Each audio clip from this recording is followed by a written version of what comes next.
Good morning. Welcome to Coffee and Tarot Time. I am starting to contemplate if I want to start another channel, one that would be strictly coffee time. When people ask me, what kind of lipstick do you wear? Things about getting older, a channel where it would talk about, getting into retirement. I do know a thing or two about finance. Um, skincare, hair. I do know a little bit about that. Just living life after you hit a certain age. And maybe some young ones would like it too. So I'm contemplating that. Put it in the comments, see what you think. Definitely, I'm going to keep up my tarot. But sometimes I feel like I have two audiences and I feel like I lose some people because a lot of people are into my tarot and a lot of people aren't into my coffee time. And well, you know how it goes, right? Really quick, don't come for me. I am not a Taylor Swift fan. It's not that I dislike the girl, I don't feel one way or the other. I got into my daughter's car. This was, oh God, had to be a couple years ago. And she had her album on a playlist or whatever, and she was playing. And we had to drive a distance, and we were 3 songs in. And I look at my daughter and I go, are they all the same? Like, are all the songs just the same? And do they all have the same theme? They talk about us tarot card readers saying, oh, you always read the same thing. He's coming back.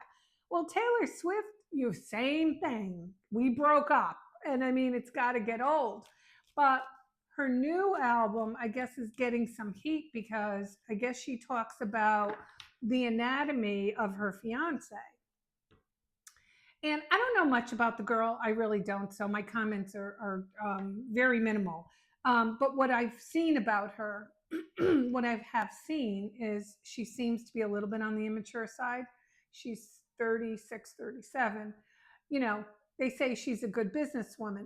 I agree, but she's that kind of money, you got a team behind you. Okay. So I just feel that I won't listen to her album. I've heard a couple of bits and pieces of songs. It's just not my thing. But I know some people are up in arms over it because of the fact that, if the younger girls are listening to that, maybe she's trying to change her audience like me. I'm trying to change, get another channel. Maybe Taylor's trying to be like me.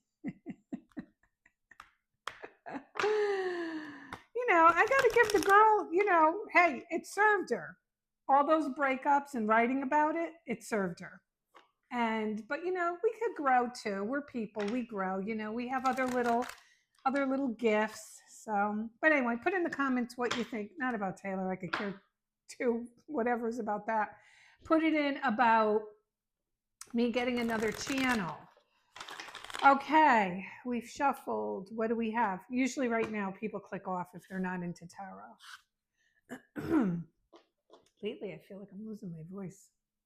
I think it's allergies. Or I talk a lot. Okay, probably the latter. Queen of Wands. Oh yes, Queen of Wands. We do love her. So it's time for you to take control. See how she has that wand in her hand? And I'm not speaking about your ex's anatomy. I'm speaking about the wand that's going to give you control. All right. You definitely have to get some control over your life, and you're definitely going to have to start making a decision or two. And it's coming your way. The Queen of Wands is usually somebody who's pretty decisive. They know what they want. It's our fire sign people, although you could have it anywhere in your chart. Aries, Leo, Sagittarius.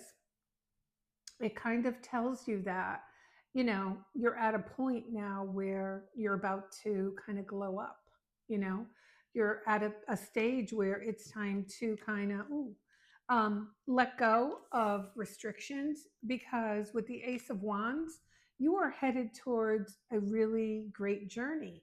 And another one with the wands, see spirits being funny now. Wands are also fire energy, Aries, Leo, Sagittarius. And the Ace of Wands talks about new beginnings. It's like, new beginnings, new starts, starting over, fixing what was, and you have a long journey because you're at the Ace. You can only go through the tens. So the Ace of Wands tells us that, you have a way to go. All right. You have a way to go.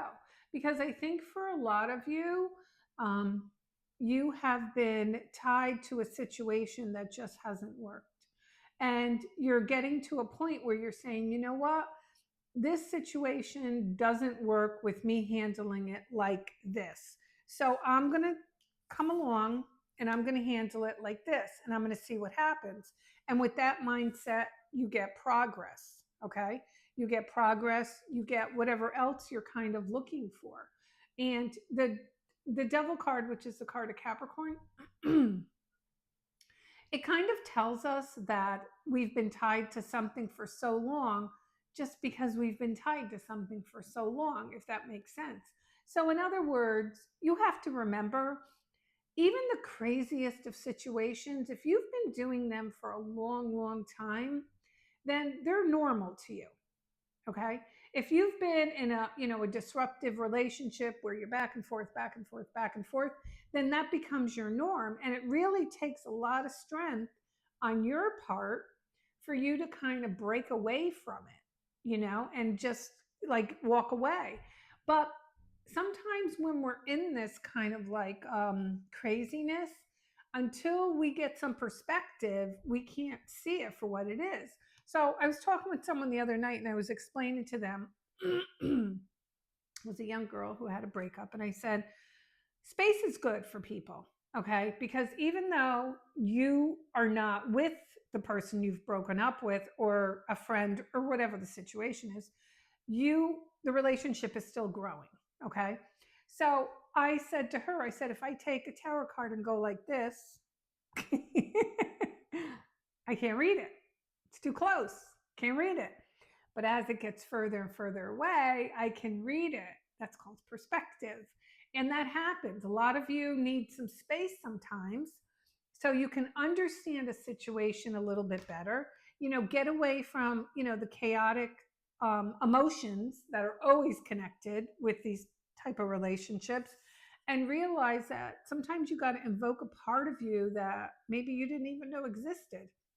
And you have to do this if you want to change this and if you want to acquire this.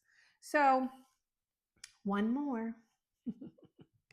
So, I think for a lot of you, you're about to investigate a certain situation a little bit more. You're about to think, I don't really want to continue this. I want to get something that's a little bit healthier. And you're starting to look at it and realize, that you have to get some space. And I do think, when I tell people, not just women, when I tell people in general that sometimes you need to be alone, they're like, oh, no, I can't do that. Well, I have been alone. It's been like 2 months. And I laugh. They don't laugh, but I laugh because 2 months is nothing. Okay. And you've got to get yourself to a point of where you could look back on your situations and you could kind of like sort them. No, I don't like that, and I don't want to do that anymore. And no, I want better, and I want you to get mad at yourself for accepting certain things too, because that's always a growth tool. When you start saying to yourself, how could I put this? Where you're like, why did I allow that? Well, you did. Let's not analyze it, or let's analyze it. Sometimes we do things because, it's just childhood trauma, you know, but that's sometimes the real problem. It's not the person, they're the mirror. It's you. Why are you allowing that? So I think for a lot of you, you've kind of had it, which is good. I like that. And wait, I wanted to show you my watch. Can you see it? It's an Apple Watch, but I do like hold on. I do like different fall themes and stuff. So, anywho, I think that a lot of you are just getting tired of certain things and you're getting ready to just say, you know what? I want better, I deserve better, and I can have better. And you see it. You could kind of see it in mind's eye. All right, everyone, this is Coffee and Tarot time. I am the Queen of Wands. Everyone, have a great day.